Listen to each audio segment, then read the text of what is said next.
So the other day I had a spare day and took a trip to the Seven Sisters Cliffs, walking from Eastbourne all the way to Seaford. It was a bit of a long old trek, but it was worth it, and I took a couple of film cameras with me to take some photos.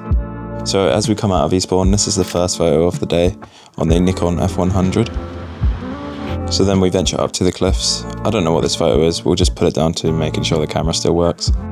You can see we're quite close to the edge. Here's the view looking back. And then we get to this lovely little lighthouse, which looked great, apart from the sky was a little bit hazy.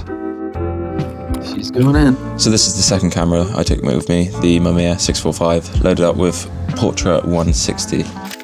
And then this lovely little red Porsche went past behind me on the road, and I didn't quite get the shot I wanted. I wish I was a little bit closer.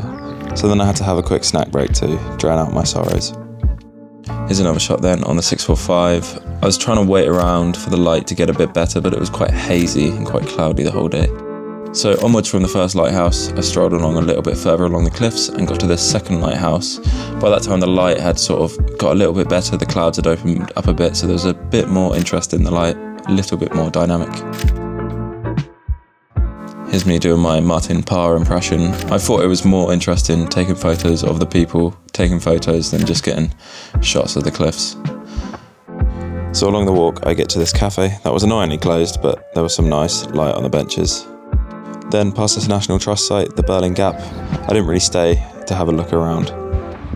So this part of the walk was very up and down, a lot of the same sort of white cliffs, so nothing really of interest there. I took a moment to sit and chill and soak in the views.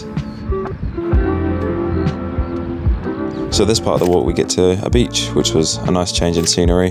The sky had really opened up and got some nice blue sky photos.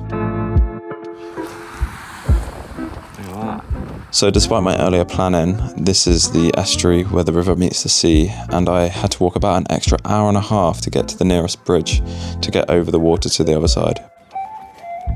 There we go, there's Seaford. So after a swift pint in the sun and a little bit more walking, we get to Seaford, by which point the light was getting really nice and low, and I got some nice shots on the beach before finishing the day with a fish and chips sat on the beach.